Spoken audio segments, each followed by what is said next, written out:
Welcome everyone, myself Ratnesh Singh Bagri. मैं government polytechnic college Satna में electrical department में लेक्चरर हूं। आज हम ट्रांजिस्टर के बारे में पढ़ेंगे। ट्रांजिस्टर एक सेमीकंडक्टर डिवाइस होती है। जैसा कि डायोड के बारे में आपने पढ़ा होगा कि डायोड भी एक सेमीकंडक्टर स्विच होता है, जिसका हम कई एप्लीकेशंस में उपयोग करते हैं। फॉर एग्जाम्पल, रेक्टिफायर में हम उसका उपयोग करते हैं, क्लिपर के रूप में उसका उपयोग करते हैं, क्लैंपर के रूप में उसका उपयोग करते हैं, और एलईडी में भी हमारा डायोड होता है, फोटो डायोड्स भी होते हैं, और उसके कई टाइप्स होते हैं। हर टाइप को बनाने के लिए हम अलग अलग तरीके से डोपिंग या लेयर की थिकनेस को चेंज करते हैं। इसी प्रकार से जो ट्रांजिस्टर होती है एक 3 लेयर डिवाइस होती है। चूंकि हर एप्लीकेशन में तो हम डायोड का उपयोग कर नहीं सकते, इसलिए एक ट्रांजिस्टर नाम की सेमीकंडक्टर डिवाइस बनाई गई।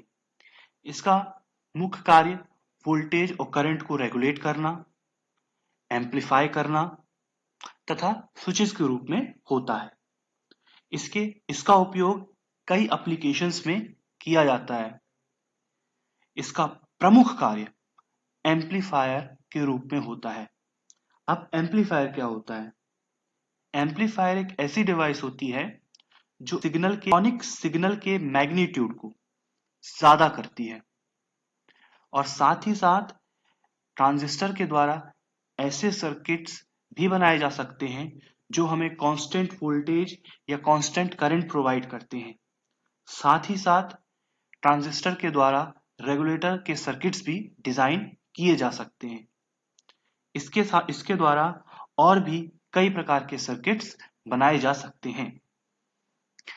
अच्छा, ट्रांजिस्टर जो होता है, इसकी जो लेयर्स होती हैं, ये सभी लेयर्स सेमीकंडक्टर मटेरियल की बनी होती हैं, और डायोड की भांति ही इसकी जो प्रत्येक लेयर होती है वो करंट कैरी कर सकती है।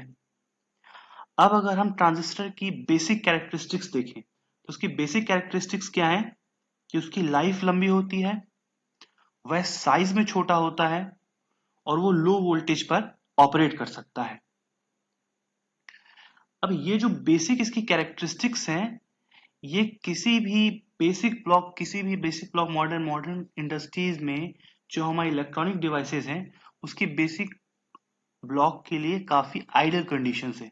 इसलिए जो ट्रांजिस्टर होता है, इसका मॉडर्न इंडस्ट्री में इलेक्ट्रॉनिक में काफी ज्यादा इसका उपयोग होता है। कंस्ट्रक्शन के बेसिस पे हमारे जो ट्रांजिस्टर होते हैं दो टाइप के होते हैं। एक होता है हमारा बीजेटी, जिसका पूरा नाम है बायपोलर जंक्शन ट्रांजिस्टर, और एक होता है हमारा एफईटी, जिसका पूरा नाम है फील्ड इफेक्ट ट्रांजिस्टर। अभी हम आगे बीजेटी के बारे में पढ़ेंगे। जब मैं बीजेटी बोलता हूं तो उसका पूरा नाम बायपोलर जंक्शन ट्रांजिस्टर है। जो बीजेटी होती है वो एक 3 टर्मिनल डिवाइस होती है, और इसमें 3 लेयर है। इस भी ट्रांजिस्टर का टाइप है, इसलिए इसमें लेयर भी आपकी 3 लेयर है, और प्रत्येक लेयर से एक आपका टर्मिनल निकला हुआ है।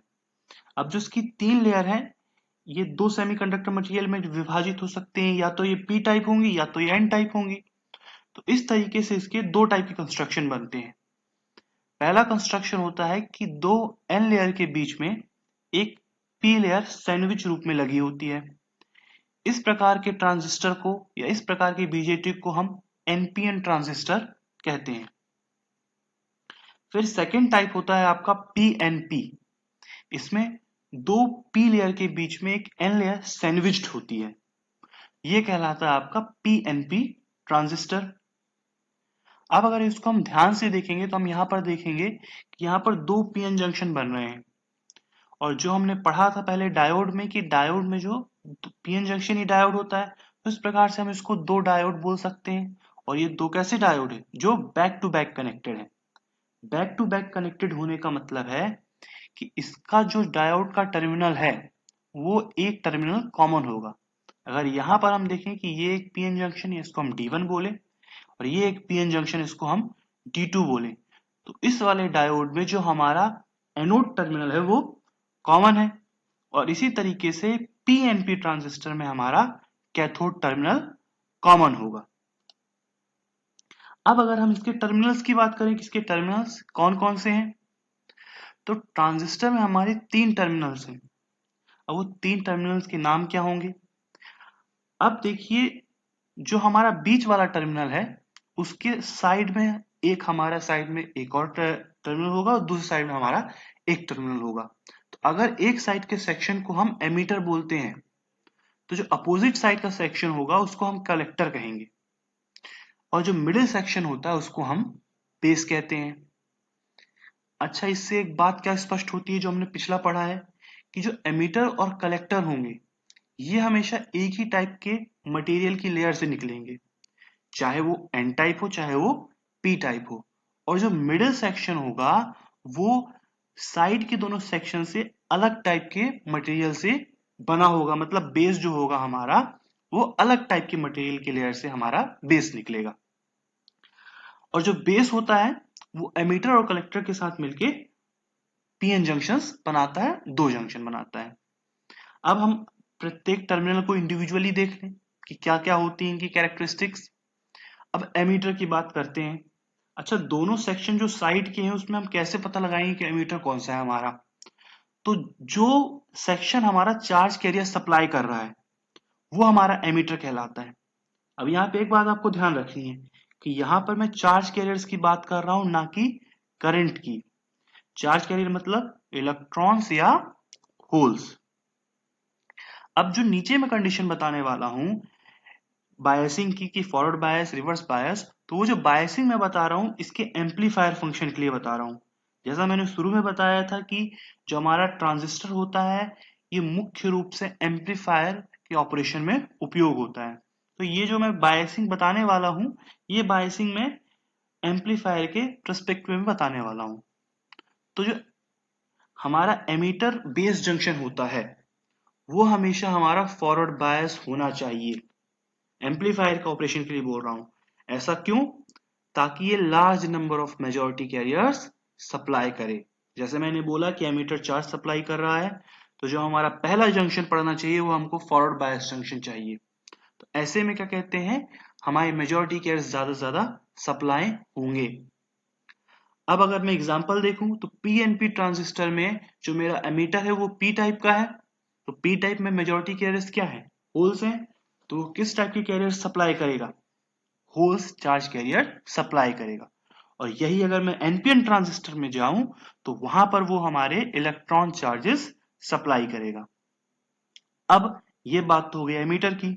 अब अगर हम कलेक्टर के बारे में बोले तो कलेक्टर जो है एमीटर के अपोजिट साइड का सेक्शन होगा। जैसे नाम से स्पष्ट हो रहा है कि ये कलेक्ट कर रहा है। तो क्या कलेक्ट कर रहा है ये वो चार्ज कैरियर्स कलेक्ट कर रहा है जो आपके एमीटर ने सप्लाई किए थे। ये ज्यादा से ज्यादा चार्ज कैरियर्स कलेक्ट करता है। अब 100% तो नहीं, but maximum number of charge carriers ये कलेक्ट करता है। जब मैं आपको वर्किंग बताऊंगा तो ये भी बताऊंगा कि उस चार्ज कैरियर्स में कह रहा हूं कि पूरे चार्ज कैरियर्स नहीं कलेक्ट कर पाता तो चार्ज कैरियर्स कहाँ चले जाते हैं, इनके बारे में हम वर्किंग में डिस्कशन करेंगे। अभी केवल हम डेफिनेशन के लिए देख लेते हैं कि वो टर्मिनल जो चार्ज कैरियर्स को कलेक्ट कर रहा है वो हमारा कलेक्टर कहलाता है। अब देखिए यहाँ पर एक बात है कि एम्पलीफायर फंक्शन के लिए हम चाहते हैं कि जितने चार्ज कैरियर्स हमारा एमीटर दे रहा है उसके ज्यादा से ज्यादा हमारे कलेक्टर में पहुंचे। तो इसके लिए एक बात इंपॉर्टेंट हो जाती है कि जो हमारा एमीटर बेस्ड जंक्शन था वो तो फॉरवर्ड बायस्ड में रहे, पर जो कलेक्टर बेस्ड जंक्शन है उसको हम चाहते हैं कि वो हमारा रिवर्स बायस में रहे। अब क्यों है ये हम वर्किंग में देखेंगे। शॉर्ट में यहाँ सुन लीजिए, सुनना चाहते हैं तो। क्योंकि यहां पर हमें इसलिए चाहिए रिवर्स बायस में, क्योंकि जब हम एनपी ले, जैसे फॉर एग्जांपल पीएनपी देखते हैं तो पी टू एन हमारे होल्स आए, पर पी में तो होल्स मेजॉरिटी कैरियर थे, जब वो एन में आए तो वो माइनॉरिटी कैरियर्स बन चुके हैं। और अब हमारी जो लेयर है एन से पी में जाना है हमको, तो अब एन से पी में अगर जाना है तो माइनॉरिटी कैरियर के रूप में जा सकते हैं होल्स हमारे। ठीक है, तो इसलिए हम चाहते हैं कि जो हमारा एनपी वाला सेक्शन है वो हमारा रिवर्स बायस में हो। जो होल्स है वो माइनॉरिटी कैरी के रूप में n से p की ओर ट्रेवल करे। एक बेसिक समझने के लिए बताया मैंने। तो पीएनपी ट्रांजिस्टर में क्या है, अगर वो रिवर्स बायस में होता है तो अब n से p की तरफ कौन जाएगा, होल्स जाएंगे माइनॉरिटी कैरी के रूप में। तो इस तरीके से जो हमको एमीटर से होल्स मिले वो हमारे कलेक्टर की तरफ जाने लगे। और अब इसी प्रकार से हमारा एनपीएन ट्रांजिस्टर पे अगर आते हैं तो एनपीएन ट्रांजिस्टर में एमीटर से हमको क्या मिला था, इलेक्ट्रॉन्स मिले थे, वो पी में आए तो माइनॉरिटी हो गए। माइनॉरिटी हो गए तो अब हमको अगले कलेक्टर लेयर में जाने के लिए वो हमारा रिवर्स बायस में होना चाहिए। अब जब वो रिवर्स बायस में हुआ तो फिर कलेक्टर ने कौन से चार्ज कलेक्ट किए, इलेक्ट्रॉन्स चार्ज कलेक्ट किए। अब इसके बाद जो मिडिल सेक्शन है उसकी बात कर लेते हैं। मिडिल सेक्शन में हमारा बेस है। बेस के लिए मैंने क्या बोला कि ये एमीटर और कलेक्टर दोनों से हमारा पीएन जंक्शन बना रहा है। और जैसा मैंने वही पिछली कंडीशन बताई कि बेस एमीटर हमारा फॉरवर्ड हो और बेस कलेक्टर हमारा रिवर्स हो। यहां नीचे चित्र में भी देखिए आप कि ये जो हमारा एमीटर बेस जंक्शन है इसको फॉरवर्ड बनाने के लिए क्या किया गया है, इसके पी सिरे को बैटरी के पॉजिटिव तथा एन सिरे मतलब एन लेयर के सिरे को बैटरी के निगेटिव सिरे से कनेक्ट किया गया है। और कलेक्टर बेस को रिवर्स बनाने के लिए पी को बैटरी के निगेटिव सिरे तथा एन को बैटरी के पॉजिटिव सिरे से कनेक्ट किया गया है। और अगर मैं एनपीएन में जाता हूं तो जस्ट बैटरी का डायरेक्शन उल्टा कर दिया है क्योंकि वहां पर हमारी लेयर्स इंटरचेंज हो गई हैं। तो इस प्रकार से हम जो हमारा बेस एमिटर जंक्शन होता है वो हमारा फॉरवर्ड और बेस कलेक्टर जंक्शन हमारा रिवर्स में जाता है। अब इससे कुछ नोट्स पढ़ हैं, इंपॉर्टेंट पॉइंट्स हैं लेयर से रिलेटेड, उनको देख लीजिए। थिकनेस के बारे में बात करें तो जो बेस लेयर होती है उसकी थिकनेस सबसे कम होती है। कलेक्टर लेयर की जो थिकनेस होती है वो सबसे ज्यादा होती है। और इसी के साथ जो एमीटर लेयर होती है इसकी थिकनेस बेस और कलेक्टर के बीच में होती है। ये तो हो गई एक कैरेक्टरिस्टिक्स। अब एक कैरेक्टरिस्टिक्स आती है डोपिंग लेवल। डोपिंग का मतलब होता है कि किसी भी सेमीकंडक्टर मटेरियल में कितनी इंप्योरिटी मिलाई गई है। अब अगर मैं बेस लेयर के लिए बात करूं तो ये लाइटली डोप्ड होता है, मतलब इसमें कम मात्रा में इंप्योरिटीज मिलाई गई हैं। हाईली डोप्ड की बात करूं तो वो लेयर होती है आपकी एमीटर लेयर, क्योंकि ये आपके जो चार्ज कैरियर से सप्लाई कर रही है इसलिए इसको हेवीली डोप्ड किया जाता है, इसमें इंप्योरिटीज ज्यादा से ज्यादा मिली होती हैं।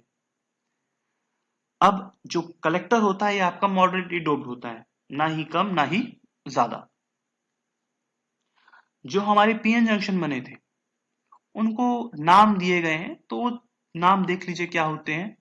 जो एमीटर बेस्ड जंक्शन होता है उसको हम एमीटर बेस्ड डायोड भी बोल देते हैं या फिर उसको हम एमीटर डायोड भी बोल सकते हैं। इसी तरीके से जो कलेक्टर बेस्ड जंक्शन है उसको हम कलेक्टर बेस्ड डायोड बोल सकते हैं या फिर उसको कलेक्टर डायोड भी कहा जा सकता है। तो ये बात हो गई हमारे ट्रांजिस्टर और इसके जो लेयर्स थे, जो टर्मिनल्स थे उससे रिलेटेड। इसके आगे हम ट्रांजिस्टर के टर्मिनल्स कैसे बनाते हैं, इनके सिंबल्स को, और कैसे पहचानते हैं, ये कैसे आइडेंटिफाई करते हैं अगर आपको प्रैक्टिकल ट्रांजिस्टर दे दिया जाए, वो हम नेक्स्ट लेक्चर में पढ़ेंगे।